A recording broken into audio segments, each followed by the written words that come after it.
Um, if you're ready, Chris, we can go ahead and get started. Welcome, everybody, to the session here. Welcome, Chris. Thank you for joining us. Let us know, introduce yourselves in the chat, if you will. During the presentation, as I said, I will switch off my audio and video, but I'll still be in the session in the background. For everybody attending, I will take notes of any questions that you have for Chris during the presentation. Feel free to put them in the chat. And then after the presentation, we might have a short Q&A session for any questions that come in. So yeah, with that all said, I'll hand over to you, Chris, and I'll switch off for now. Great, thanks. Hi, everyone. Thanks for joining this talk. I'm super excited to be given the opportunity to speak to you all today. Thanks again, Blink UX. My name is Chris Yu. I lead a team of designers at Arista Networks. My team in specific is focused on our suite of security products. I've been at the intersection of cybersecurity and design for about 6 years now, and I'm really excited to be able to share some of the things that I've seen over the years. If at any point you have any questions, as Sandra said, please feel free to leave them in the chat, and we'll have a few minutes towards the end for Q&A. If any of you think a question is really great, give it a thumbs up, and we will prioritize those with the most thumbs up.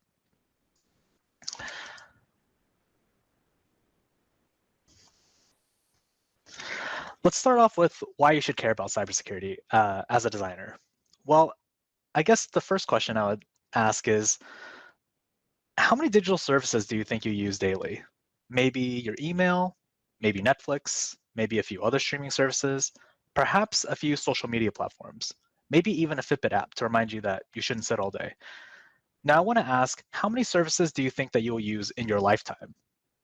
It's probably a really big number, right? Some of these services haven't even been invented yet. So what is the likelihood that none of these services will ever be compromised, including services you no longer subscribe to? It's pretty unlikely, right? Well, one way to find out if you've already been compromised is to visit haveibeenpwned.com. Please take a moment now to visit it if you have the ability to do so. Don't worry, I'll wait. In the meantime, I'll set up a poll because I'm curious to see how many people in the audience have actually been compromised versus how many people have not. And we can move forward after there are a few responses.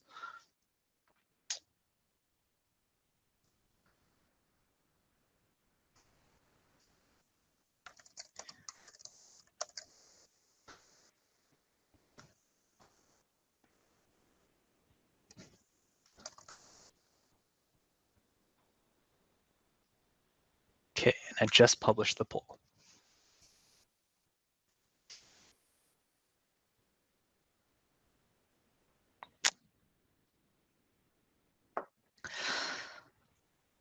I also want to note that the sources of each slide will be included at the bottom right if it's available. But at the very end of the presentation, we'll also include a slide with all the sources in this deck.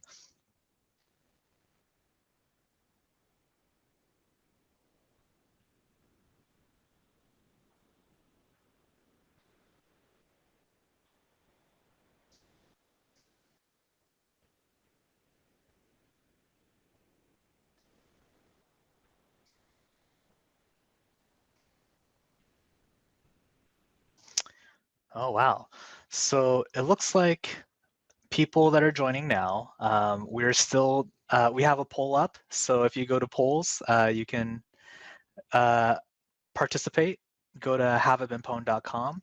But resoundingly, it looks like 6, 7 votes, everyone's been compromised, right?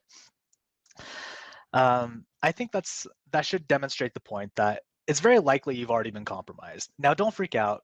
If this is your first time seeing this and your info has been leaked, the talk is only 45 minutes. It's unlikely that you'll be able to fix it in the time frame anyways, right?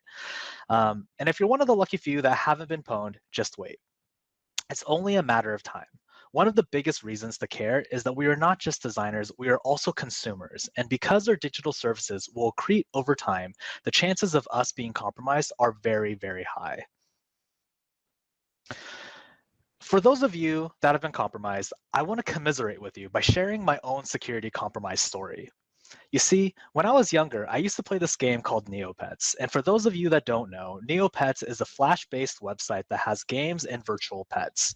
The image above are some of the type of pets that you could raise on the website.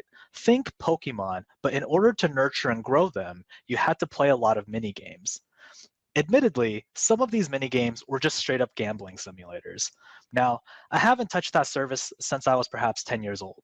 But as you can see, my account and personal information was compromised in 2016. Now, I want to clarify, I was not 10 years old in 2016. But what this means is that even if we don't use the service, our information is still stored there and are vulnerable to compromise at any point.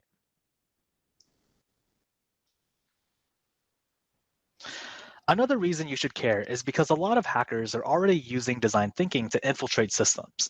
They do their competitive research and will formulate tactics and techniques to do the most harm with the least amount of effort. Similar to our double diamond methodology, hackers are using tactics listed in the MITRE ATT&CK framework to collect information, identify potential victims, formulate strategies, and obtain tools to steal user data, and then execute on that plan.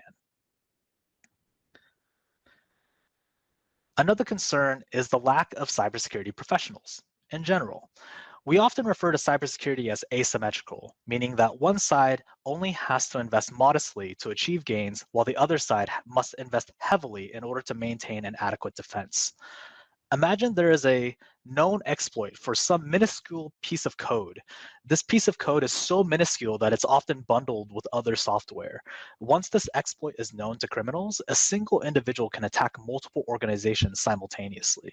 Meanwhile, each organization has to scramble to fix this exploit in their code wherever it is. And sometimes this takes entire teams.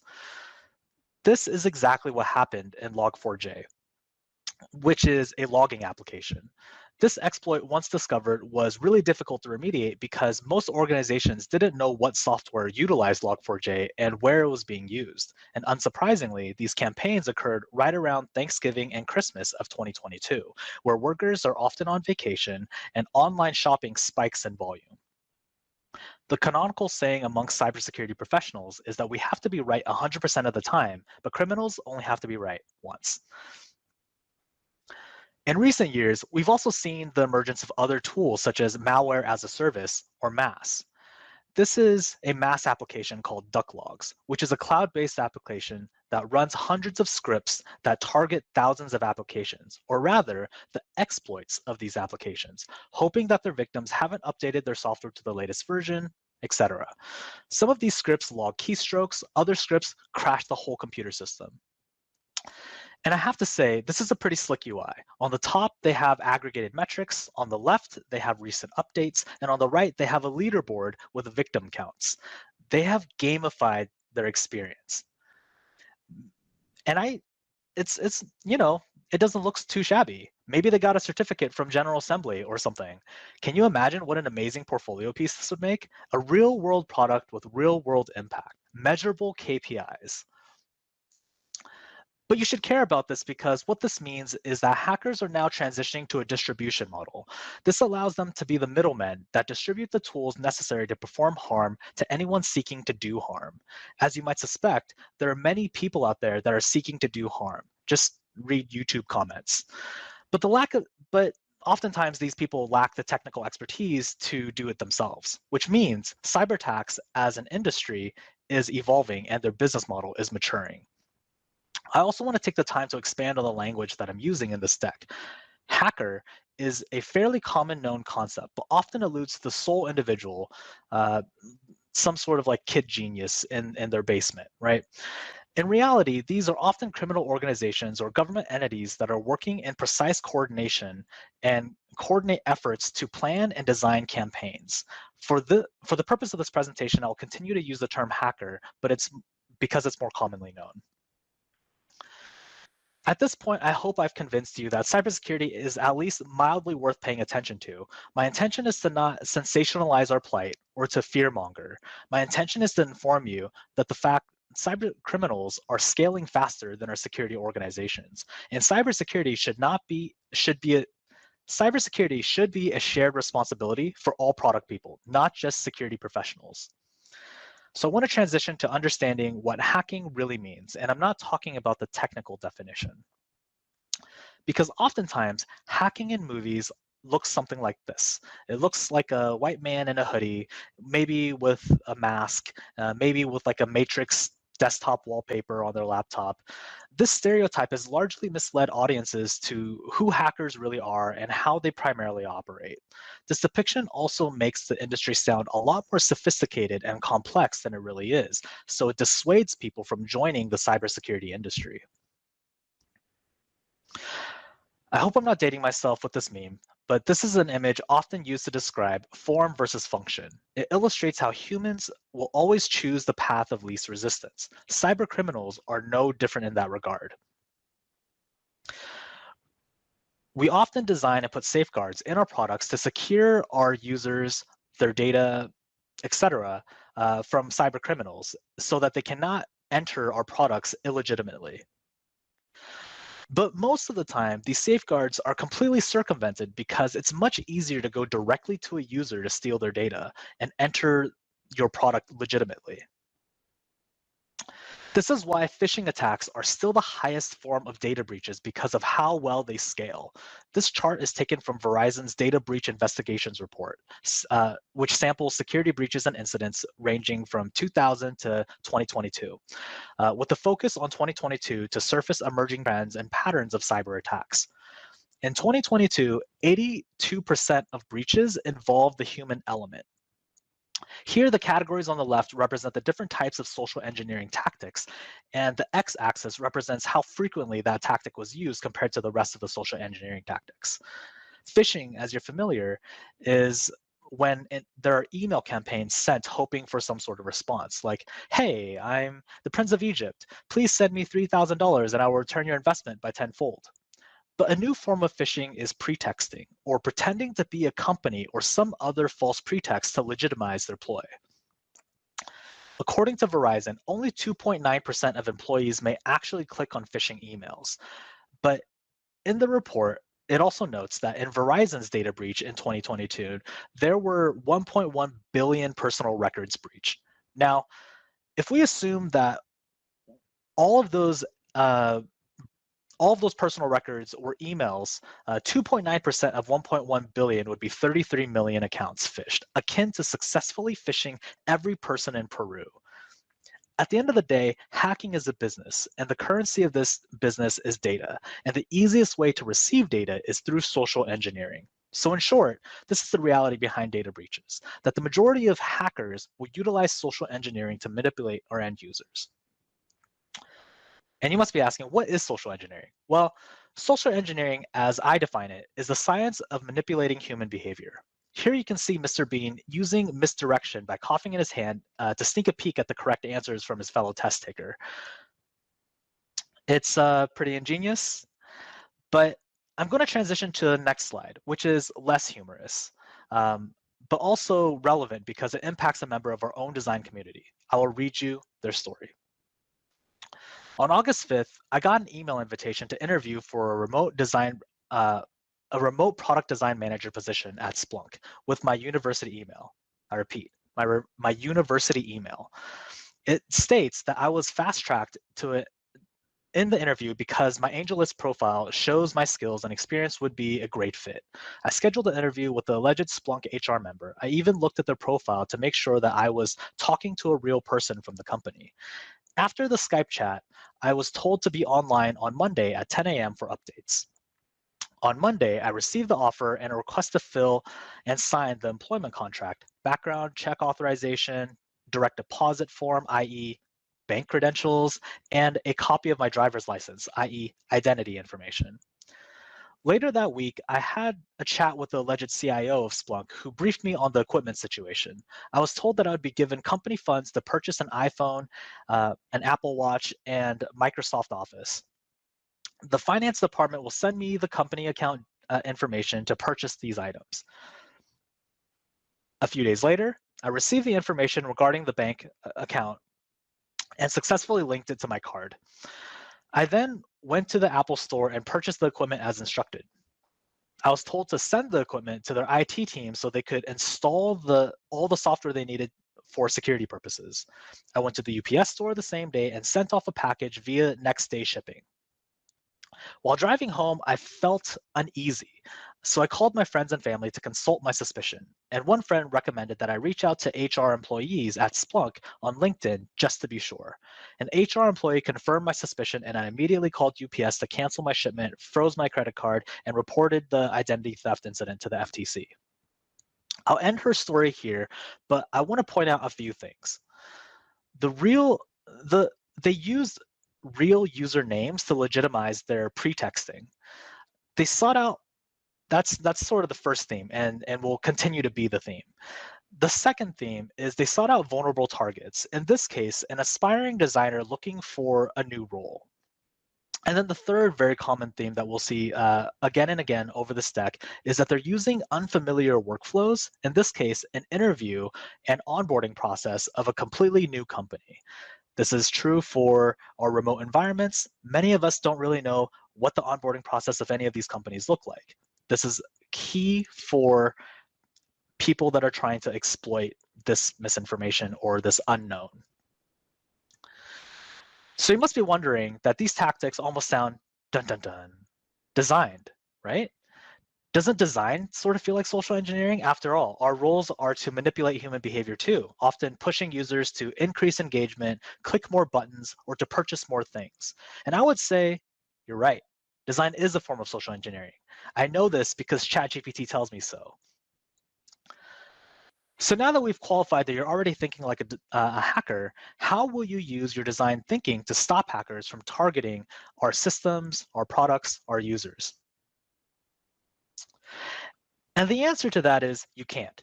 If somebody wanted to break in, they will break in. So the better question to ask is, how do you reduce the impact and risk of what actually happens? First, we need to inform you about information risk. Let's start off with the 9 irrefutable laws of info risk. This is essentially a framework.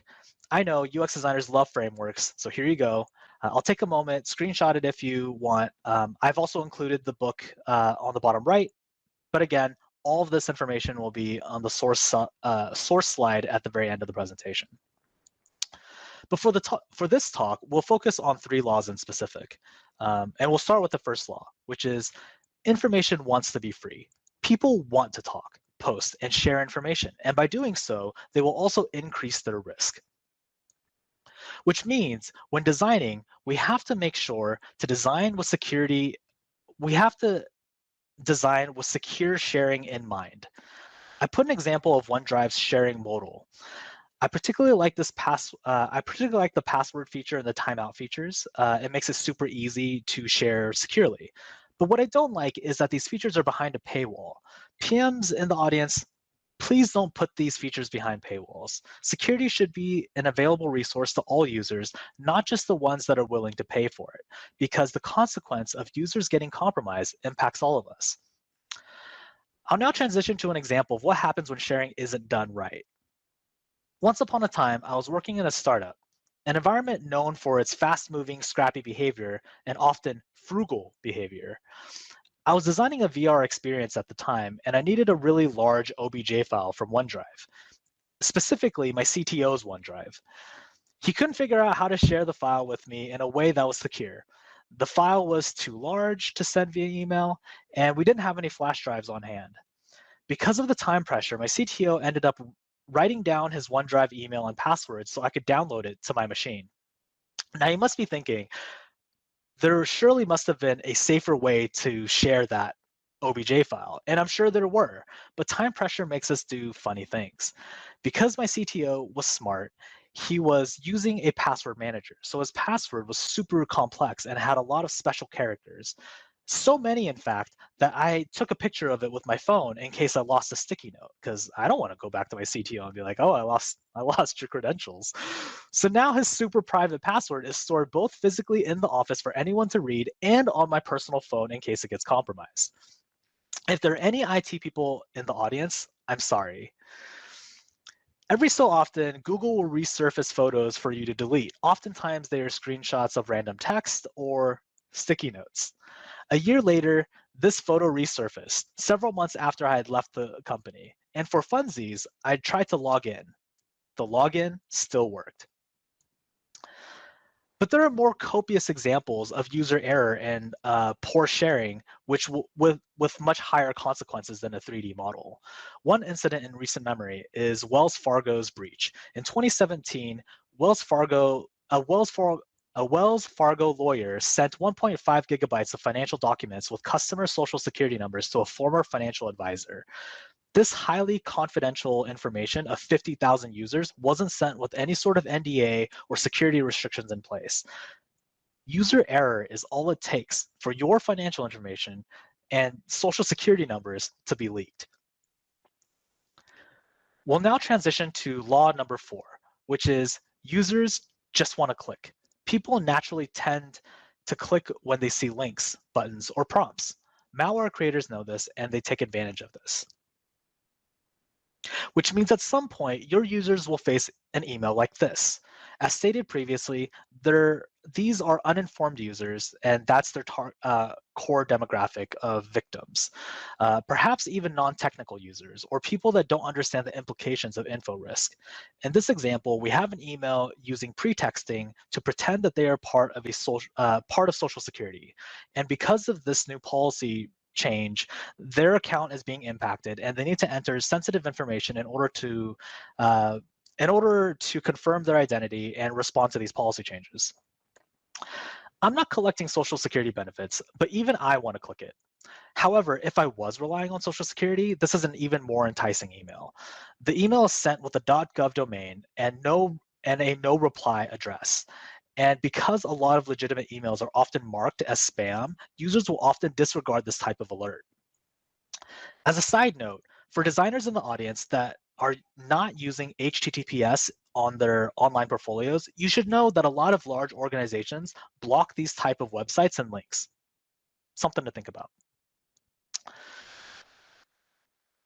But what can we do to prevent these attacks?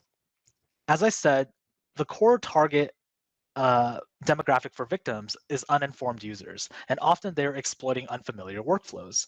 What you can do as a designer is to begin auditing workflows to protect that require users input sensitive information.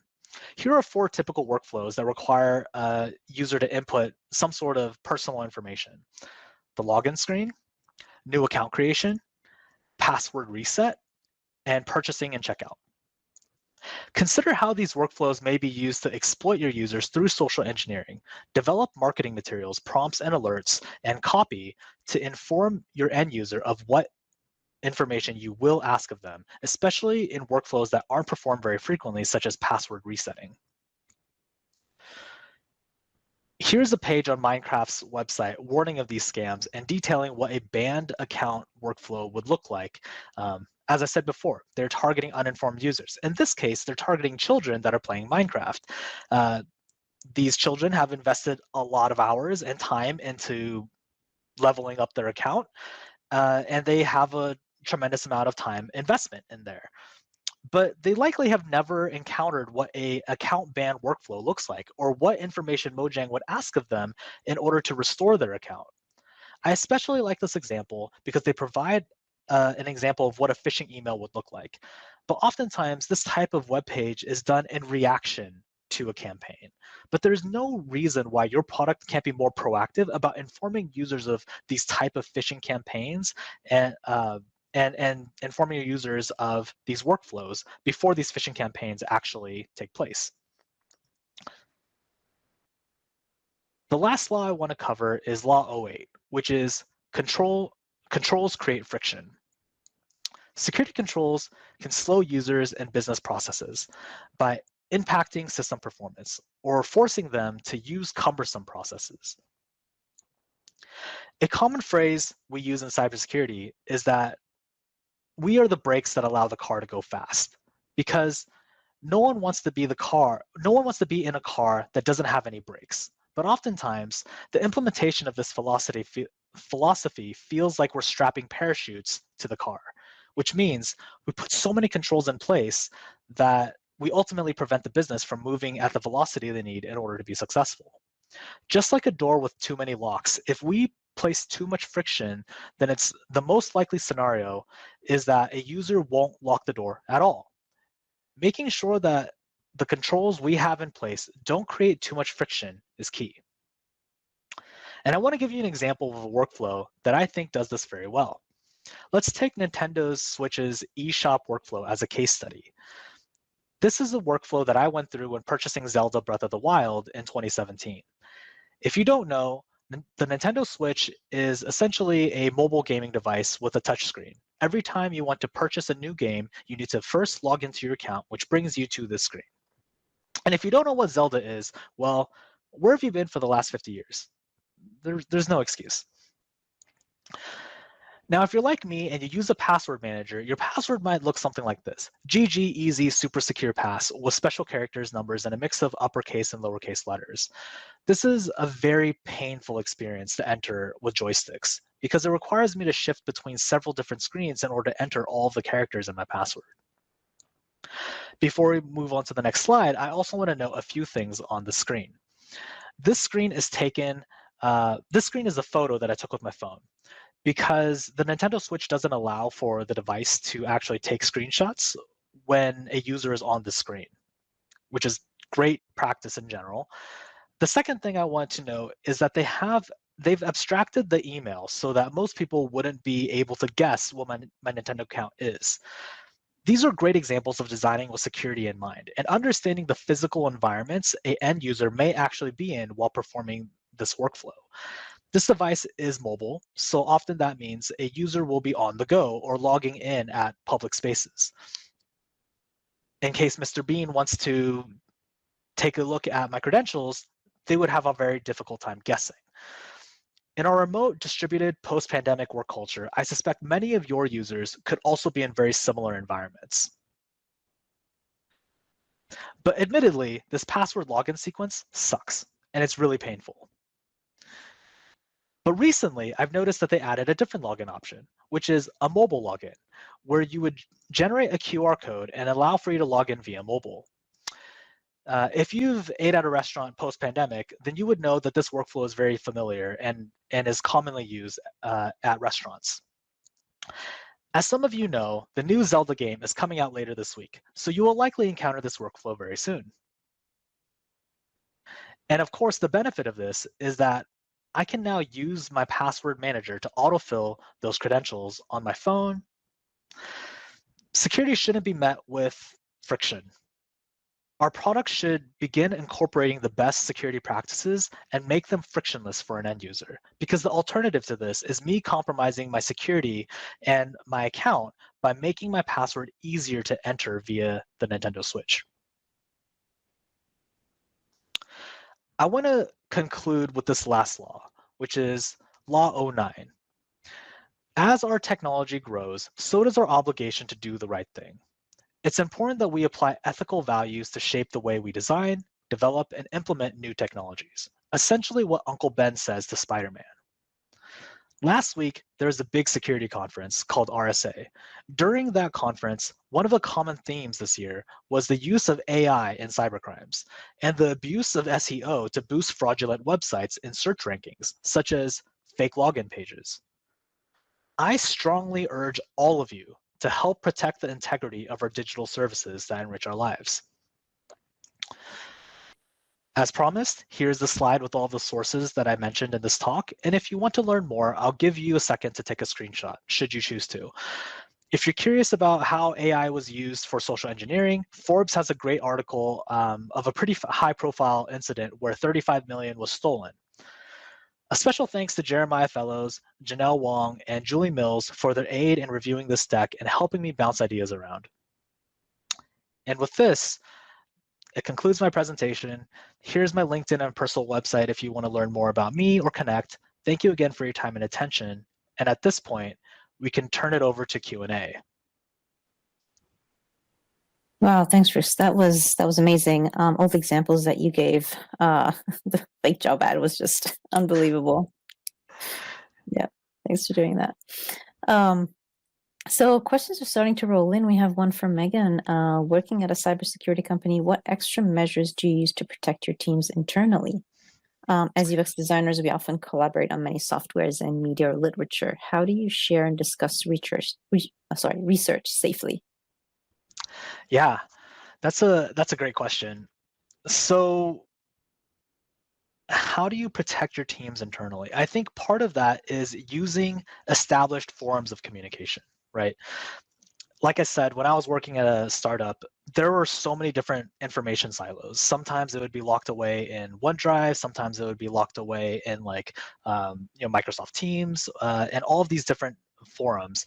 And if you want to communicate something quickly, going through one of these official channels is usually the best way, but also creates a lot of friction. And sometimes people just end up texting information to one another or taking photos, right, and screenshotting. This is dangerous because it essentially takes very confidential information and propagates it to other public-facing systems and you're essentially replicating all of the different points of attack. So reducing the surface area to something that is more contained, such as Slack specifically, or email, or OneDrive, that can really help your teams be more secure because you're not disseminating all of the information in other different places, right? But great question, Megan. Thanks. Thanks for that, Chris. I did have one. In the beginning, you mentioned that there was a lack of cybersecurity professionals. Do you have any suggestions like how people can become more qualified, or if there are any programs out there that people can join to join the industry? Yeah. This is a great question, and oftentimes I may not actually be the most qualified person to answer this, to be honest, but I'll give it my best shot. Cybersecurity is hard in that oftentimes it feels like you're constantly putting out fires. So if you have a data breach, you're constantly scrambling to figure out how do you make sure the most sensitive information in your organization or product is protected. Now, when you're trying to hire firefighters and throw them directly into a fire, you want someone with experience. This probably sounds very familiar to designers as well, right? That oftentimes you want a senior designer to come in and hit the ground running. This is obviously a fallacy because we do not have the capacity to train everyone internally, but also if we continue with the model of hiring seniors, one, there's not enough volume of people. Two, the juniors are not going to be able to actually level up. And the third is that when you're always operating off of a reactionary model, that you don't have any time to think strategically. So the answer to your question is just twofold. The first is that people need to realize cybersecurity is more of a mindset, and they don't really need a tremendous amount of technical knowledge in order to pursue the profession. And one of the ways they can do that, there's a tremendous amount of free resources out there, but visit the SANS Institute, SANS, I believe, .com. And another one is taking a look at just articles and following some of these blogs. Cybersecurity professionals often share a lot of their findings because they want other people to know that these are risks out there. It's not too difficult to be able to find some of these forums and begin participating, even if you are not a professional. The second way that you can that we can begin getting more practitioners is also convincing our cybersecurity organizations to take bets on people without the established experience.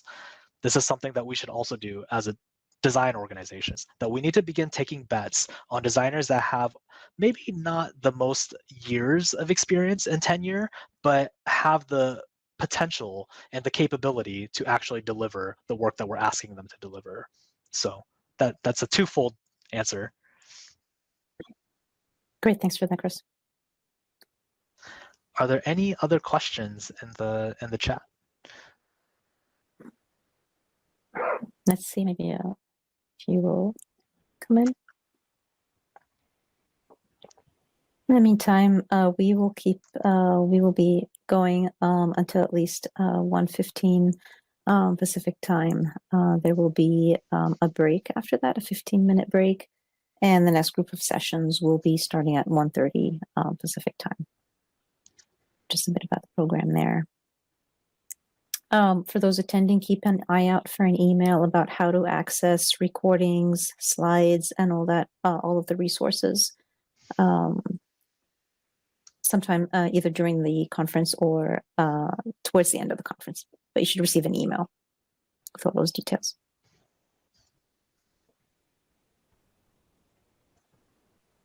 Okay. Is there anything that you'd like to ask the audience, Chris? Yeah, I'm actually curious. This is so being very transparent because I believe in transparency. This is one of my first talks that I've ever given. Obviously, I did not nail the timing, but I would love any sort of feedback.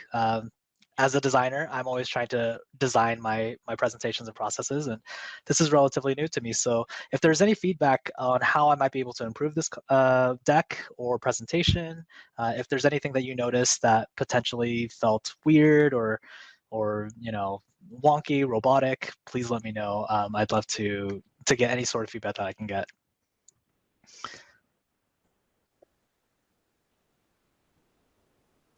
That's great. I mean, I can vouch for my end that timing was great. I mean, there were good pauses throughout the presentation. The slides were clear. You had the resources in there. So I can vouch for that. Thank you. Appreciate it. Of course. Let's see. Jing says, could you provide some insights regarding how to prioritize the controls in a complicated flow? I think adding friction at very specific points is important for complicated flows. The example that I gave earlier on where Wells Fargo, a lawyer from Wells Fargo was like, I'm going to send 1.5 gigabytes of like very confidential information over to someone else. It's like, oops, it's as easy as like clicking send, right? But it would have been different if somehow that data was classified as highly confidential, right? And then adding a little bit of an alert saying like, this contains social security numbers. Are you sure you want to send this, right? Adding a bit of friction in those critical moments can really help a user reassess whether or not they are doing the right thing. So providing little breaks for very complicated workflows can be very helpful, as well as microcopy, letting them know like, hey, like if you were to lose your password or something, like this is what you can expect in this workflow. That can also be very helpful in putting some of those things in place. If you're talking about very, very sophisticated workflows, I guess some larger questions I would ask is, do you have to store the data? Because as I mentioned previously, we continue to use products, and that number of products will continue to grow over time as we age, right? So the real question is, if all of our products are acting as essentially vacuum cleaners that vacuum up user data and store it, do we have to store it in our application? Potentially integrating with other types of apps, such as like Google Pay or Amazon Pay, or some of these other larger organizational services that have potentially larger cybersecurity teams, can reduce the amount of data that we store in our systems, and thereby reducing the risk that we will get compromised. Because why would you rob why would you rob a gas station if you're trying to look for jewelry, right? Like that doesn't make any sense. So being able to prioritize that information is very helpful, and being able to begin not taking user data wherever you can is also super helpful. Obviously, there's levels to information, right? Financial information, personal identifying information, biometric information such as your any sort of healthcare application. All of that stuff is super private, and you want to make sure that the more private that information is, the less places that information is being stored.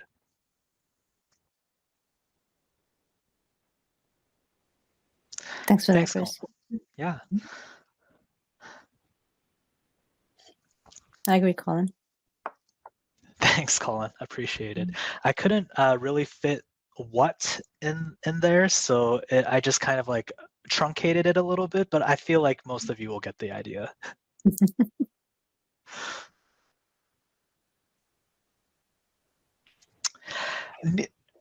Neopets is not necessarily responsible for my career in cybersecurity, but I will say Neopets is one of the motivating factors behind why I decided to go towards design in general. I was a very rambunctious and mischievous kid. So back in the day, what I used to do was create. I learned HTML pretty quickly, and I was primarily self-taught. Neopets, as you might imagine, did not have a lot of safeguards for cybersecurity. So what I would do is I would essentially create these fake web pages on the Neopets domain by injecting my own HTML and CSS. And I loved it. And it wasn't anything like crazy of like hacking people's credentials. It was more like as soon as people would visit any one of my pets, they would get some sort of like pop-up saying like, oh no, you're being hacked, and it would have this like little loading thing like, oh no, like the time it'll take for your system to implode or something like that.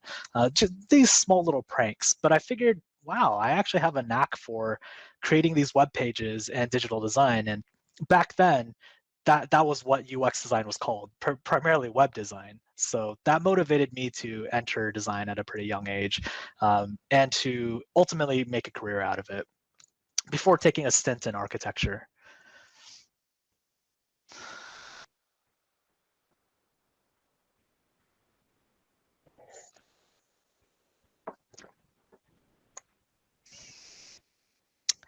I was reading a script for this presentation. I have speaker notes right up here, right underneath my camera, so that it doesn't look like I'm darting my eyes too far back and forth.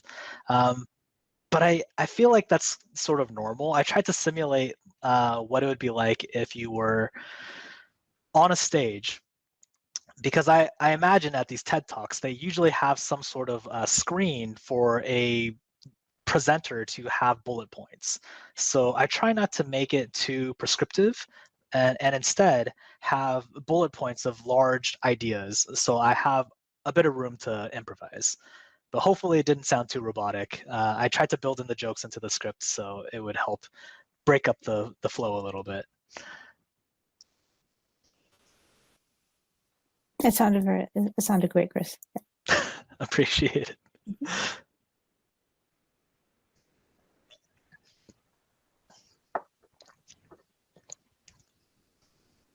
Comment there from Taylor.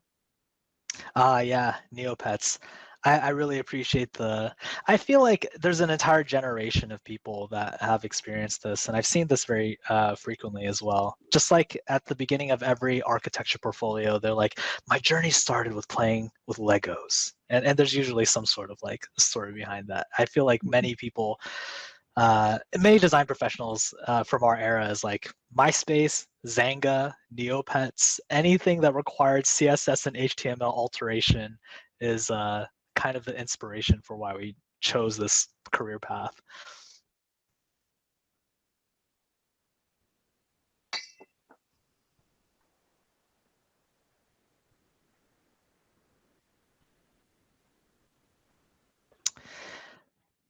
I think so. Molly writes, in your experience, do you think that cybersecurity is more of a database issue or a design-based issue? And I think it's a little bit of both.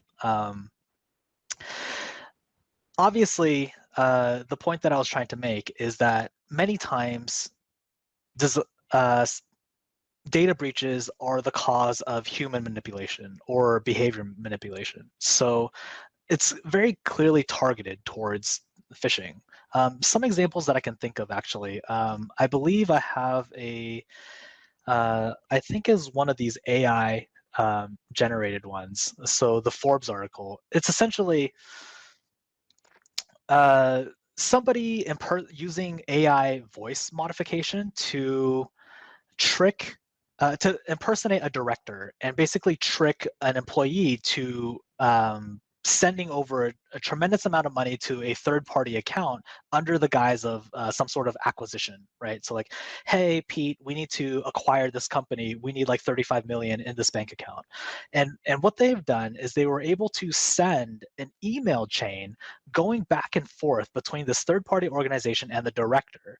And because this employee had previously spoken to the director before, he's like, yeah, I recognize that voice. So everything looks legitimate on my end, right? And then they go ahead and send over that information and the credentials and all of that money, and then poof, everything just disappears, right? So the first is that is a design issue that was clearly designed, and our systems weren't designed to protect us from that. That's kind of the danger of like AI technology, deep fakes, any sort of voice modification software. The second thing is obviously data, right? Like you want to secure, like there's no reason for a cyber criminal to want to breach an organization if there's no information being stored there that's valuable to them, right? So part of that is how do we mitigate that? And I wanted to speak a bit more about that, but in truth, I'm not sure how much we can move the needle on those type of decisions as designers. Which maybe speaks to a larger plight in our industry of like, how come product decisions are always made by PMs that don't really care about the end user experience, right? But also only care about continuing to get more data, to continue to get more revenue. These are the type of things that I wish we would consider a bit more, because the consequences of these decisions impact all of us, right? So it's kind of a non-answer, but I hope it sheds some perspective of both sides of the coin. Definitely does. I think we're right at time here, Chris. Thank you for keeping the discussion going quite well. Thanks everyone for attending. Thanks for your questions and comments. Thank you, Chris, for an interesting presentation. And we hope you all enjoy the rest of the conference. All right. Thanks again.